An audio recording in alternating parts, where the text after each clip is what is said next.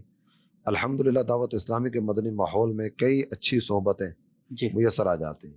جی ماشاء اللہ الکریم، تو دعوت اسلامی کے مدنی ماحول سے وابستہ رہیں، مستقل مدنی قافلوں میں سفر ہوتا رہے، ہفتہ وار اجتماعات میں شرکت ہوتی رہے، 12 دینی کاموں میں شرکت ہوتی رہے، نیک اعمال کا جائزہ ہوتا رہے، اور اسی طرح مدنی کورسز جو ہوتے ہیں وہ بھی کریں، تو انشاءاللہ الکریم اس کی برکتیں ملے گی، علم حاصل ہوگا، اور پھر اسے آگے پہنچانے کا جذبہ بھی ملے گا۔ آئیے مدنی چینل کے ناظرین، ہم اپنے ایک سیگمنٹ کی طرف بڑھتے ہیں، اور اس سیگمنٹ کا نام ہے کامیابی کا راستہ۔ کئی گھروں میں جی ہاں ڈولفن مچھلی کے آج کل ڈیکوریشن پیس بڑھتے جا رہے ہیں، یا تو توجہ نہیں ہوتی، یا جو بھی مطلب ہو، ڈولفن جو فش ہے اس کے کئی طرح کے شو پیس اور ڈیکوریشن پیس بنائے جاتے ہیں۔ اس طرح اور بھی بعض اوقات مور ٹائپ کے ہوتے ہیں، لیکن وہ بالکل واضح طور پر ہوتے ہیں، جب پتہ چل جاتا ہے یہ جانور۔ تو اس طرح کے جانوروں کے ڈیکوریشن پیس کچھ چھوٹے ٹائپ کے بھی ہوتے ہیں، مگر بہت نمایاں ہوتے ہیں۔ تو اس کی اگر آپ پہچان پیدا کرنے کی عادت پیدا کریں، اور گھروں کو ان چیزوں سے مہربانی کر کے پاک کریں۔ یہ حجی میرے تیرے کو بولیں گے پکی ہے، دوسرا کوئی بولے ان کو یہ منہ سے کھاتے ہیں، ناک سے نہیں کھاتے، ان کو یہ پتہ نہیں کہ ڈولفن مچھلی ہے یار۔ جی کوئی ہے نا مچھلی تو ہے نا جاندار، مطلب بت تو یہ نہیں سمجھ پڑتی، یہ ہم لوگوں کو بولتے ہیں۔ میں بہت گھروں میں گیا ہوں، آپ تو اب جانا شروع کیا نا آپ نے، میں بہت گھروں میں گیا ہوں، بہت گھروں میں رہا ہوں۔ جب دورے کرتا تھا نا، پورے خانے خالی، شوکیس خالی، تو میں کوئی مطلب دودھ تو نہیں پیتا تھا نا، میرے سے پردہ کرتے تھے، فرشتوں سے پردہ نہیں کرتے تھے۔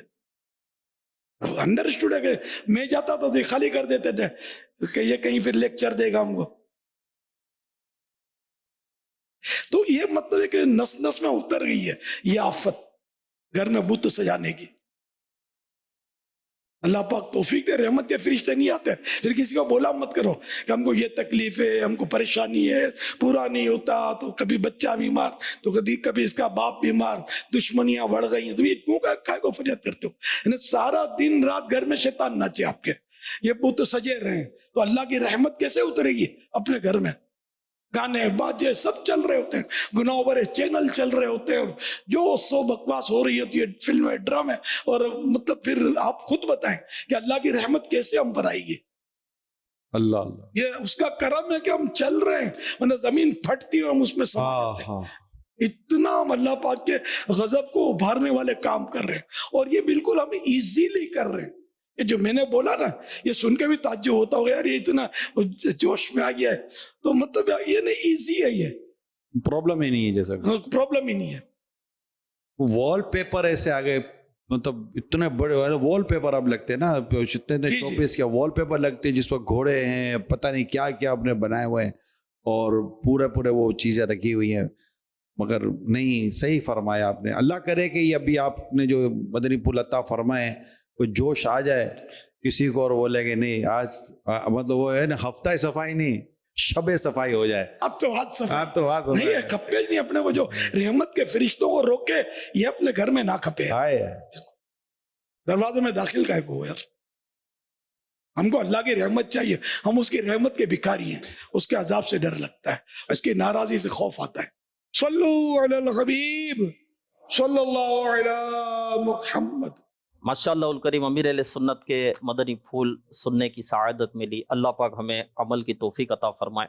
تو مقصد حیات یہ موضوع ہے ہمارا، اور آپ نے بیان بھی کیا، آیت مبارکہ بھی بیان کی، اور بھی بہت کچھ اس پر بیان ہوا، لیکن زندگی مختصر ہے، دنیا میں رہنا ہے، بچے بھی ہیں، ان کی کفالت بھی کرنی ہے، ان کے مستقبل کے متعلق بھی سوچنا ہے، کاروبار بھی کرنا ہے، اور بھی کئی ایک ایسے معاملات ہوتے ہیں۔ پھر عبادت کی طرف رغبت نہیں ہے، عبادت کا ذوق شوق وہ اس طرف زیادہ رجحان نہیں ہے، ہم نے دنیا کو ہی ایک طرح سے اپنا مقصد بنا لیا ہے۔ اب ایسے حالات میں اس مقصد حیات کو بندہ پائے گا کیسے؟ ہو جو ایک شعر یاد آ رہا ہے، کیا بتاؤں احباب کیا کار نمایاں کر گئے، جی، ایم اے کیا، نوکر ہوئے، پینشن ملی، پھر مر گئے۔ ہے یعنی اگر یہ بندہ کہے نا کہ میں نے یہ بھی کرنا ہے، یہ بھی کرنا ہے، یہ بھی کرنا ہے، یہ بھی کرنا ہے، یہ بھی کرنا ہے، تو کچھ کام تو اس طرح کے ہیں کہ جو شرعاً اس پر لازم کیے گئے نا. جس طرح شادی کی ہے تو بیوی کا خرچ اس کے ذمہ لازمی ہے، رہنا سہنا کھانا پینا اس کے ذمہ ہے. اولاد ہے تو چھوٹی اولاد کا کھانا پینا رہنا سہنا وہ اس کے ذمہ ہے. دیگر کئی اس طرح کے کام ہیں جو شرعاً اس کے ذمہ لازم ہے. اس کا ثواب ملے گا اس کو؟ سیدھی سی بات ہے، ثواب ملے گا. لیکن کسب حلال بقدر ضرورت یہ تو واجب ہے. ٹھیک ہے. جن کا کھانا پینا اس کے ذمہ ہے نا، ان کو سوال سے بچانے کی صورت ہو سکے تو وہ تو اس پر لازم ہے. یعنی یہ جو یہ کام کر رہا ہے اس کو نیکی ملے گی، ثواب ملے گا، اجر ملے گا. اجر ملے گا. عموماً اس کو یہ نہیں سمجھا جاتا. تو ہمارا ایک موضوع آئے گا نیت کے تعلق سے نا، کہ یہ کس نیت سے کر رہا ہے. اچھی نیت کے ساتھ اگر کر رہا ہے تو اللہ کی رحمت سے اس کوشش پر بھی اس کو ثواب ملے گا. جو 8 گھنٹے یہ جاب کرتا ہے، جی یہ جاب اس لیے کر رہا ہے کہ میرے بچے میری بیوی ان کو کسی کے سامنے ہاتھ نہ پھیلانا پڑے. اللہ تعالیٰ نے ان کی کفالت میرے ذمہ کی ہے، اس نیت کے ساتھ کر رہا ہے تو اس پہ ثواب ملے گا. اللہ. تو ایک تو نیت کے اعتبار سے. دوسرا جو چیزوں کا ذکر کیا گیا نا وہ یہ ہے کہ کام تو بہت سارے کرنے ہوتے ہیں زندگی میں، ساری دنیا کرتی ہے، لیکن ان کاموں کے کرنے کے ساتھ ساتھ لمحہ بلمحہ یہ اپنے رب کے قرب کی طرف بڑھتا چلا جائے. قرآن پاک کی آیتیں تو عبادت کی طرف اگر بڑھیں تو اللہ تعالیٰ جل جلالہ نے دونوں جہانوں کا ذکر کئی مقامات پر کیا ہے نا. جی. اس دنیا کا بھی اور اس دنیا کا بھی. ایک مقام پر ذکر فرمایا گیا وما هذه الحیات الدنیا الا لہو ولعب، یہ دنیا کی زندگی کھیل تماشے کے سوا کچھ بھی نہیں. وَإِنَّ الدَّارَ الْآخِرَةَ لَهِيَ الْحَيَوَانُ، بہتر گھر بہتر زندگی وہ آخرت کی زندگی. یہ 2 کا بیان ہو گیا. ان 2 کا بیان کرنے کے بعد نا اللہ تعالیٰ جل جلالہ نے آیت کے جو آخری الفاظ ذکر فرمایا نا وہ ہیں لَوْ كَانُوا يَعْلَمُونَ، کیا ہی اچھا ہوتا یہ لوگ جان لیتے. جاننا کیا ہے، ایک فانی ہے ایک باقی ہے. یعنی آج اگر ہم اس تناظر میں دیکھنے کی طرف بڑھیں کہ بازار میں کوئی 500,000 روپے کی چیز لینے کے لیے گئے، 10 دکانیں گھومیں گے، صحیح، اس کی کوالٹی چیک کریں گے، ورائٹی دیکھیں گے اور میڈ چیک کریں گے کہاں کی بنی ہوئی ہے. جو معیاری نظر آئے گی نا اس پہ ہاتھ رکھیں گے. صحیح. یعنی جب وہ 1000-2000 کی چیز لینے میں بھی ہم کوالٹی کی طرف جا رہے ہوتے ہیں تو یہ دنیا جس میں ہم دل لگائے بیٹھے ہیں یہ تو ہے ہی فانی. اصل زندگی تو آخرت کی زندگی ہے نا. اور قرآن نے ذکر کیا لو کانوا یعلمون، کیا ہی اچھا ہوتا کہ یہ فانی اور باقی کے فرق کو جان لیتے. تو یہی تو اصل کام تھا. کل متاع الدنیا قلیل، یعنی بندہ دنیا میں اگر کمانے کی طرف دوڑے، کوئی آخرت کی نیکی والا کام نہ کرے، کوئی بھلائی والا کام نہ کرے، سب کچھ اکٹھا کرتا چلا جائے، کتنا کما لے گا؟ صحیح. ساری زندگی دوڑ دوڑ کے بھی جو کمایا وہ کیا ہے؟ کچھ بھی نہیں. یہ ساری کی ساری دنیا کی متاع بھی اسے مل جاتی نا تو قرآن اسے بھی قلیل فرما رہا ہے. چاہے 1000 ایکڑ زمین ہو اس کے پاس، کچھ بھی ہو. چاہیے قلیل، ایک تو قلیل قلت پر دلالت کرتا ہے نا، دوسرا اس پر جو تنوین ہے یہ قلت در قلت کی طرف اشارہ ہے. یہ دنیا کا سامان بہت ہی تھوڑا ہے. اللہ کے نزدیک اس کی کوئی وقت نہیں ہے. والآخرۃ خیر لمن اتقی، بہتر آخرت تو ان لوگوں کی جنہوں نے تقوی اختیار کیا. تو اللہ کو راضی کرنے والے کاموں کی طرف بڑھنا چاہیے تاکہ زندگی کا مقصد حاصل ہو. اور ایک مقولہ امام غزالی علیہ رحمۃ اللہ الوالد نے ذکر فرمایا اعمل لدنیا کا بقدر مقامک فیہا وعمل لآخرتک بقدر بقائک فیہا. دنیا کے لیے اتنا کرو جتنا یہاں رہنا، اور آخرت کے لیے اتنا کرو جتنا وہاں رہنا. بات بالکل واضح واضح سی ہے. یہاں کو جی لے گا تو زیادہ سے زیادہ کتنا جی لے گا؟ 100 سال کی لمٹ اگر کو کراس کرتا ہے نا، اخبارات میں نام آتا ہے، سوشل میڈیا پہ تشہیر ہوتی ہے، اور فلاں علاقے میں فلاں ایک بابا جی ہیں ان کی عمر 100 سے زیادہ ہو گئی ہے، اور پورے علاقے میں ان کے نام کا توتی بول رہا ہوتا ہے، اور بابا جی کی عمر 100 سے زیادہ ہو گئی. تو 100 تک پہنچنے والے ہیں کتنے ہیں؟ لیکن جب پہنچ بھی گئے تو ایک بات ہے کہ ان کی جسمانی کیفیت کیا ہوتی ہے. بالکل ایسا. آنکھ بینائی بھی کمزور، سنوائی بھی کمزور، تو معدہ بھی کمزور، تو جوڑوں میں درد. یہ 100 سال تو بہت اوپر کی عمر ہے نا. اگر یہ اپنے اپنے گھروں کا جائزہ لیا جائے، 60-70 سال والا بھی کسی گھر میں ہوگا تو کیفیت کیا ہوگی؟ جی 60 سال پکا بڑھاپا ہے. بڑھاپا خود ایک مرض ہے. یعنی گر جہاں میں 100 برس تو جی بھی لے، قبر میں قیامت تک اکیلا تو رہے. تو وہاں جانا تو ہے ہی ہے. تو جتنا یہاں کے لیے اتنا یہاں کے لیے، جتنا وہاں اتنا وہاں کے لیے. تو مدنی چینل کے ناظرین،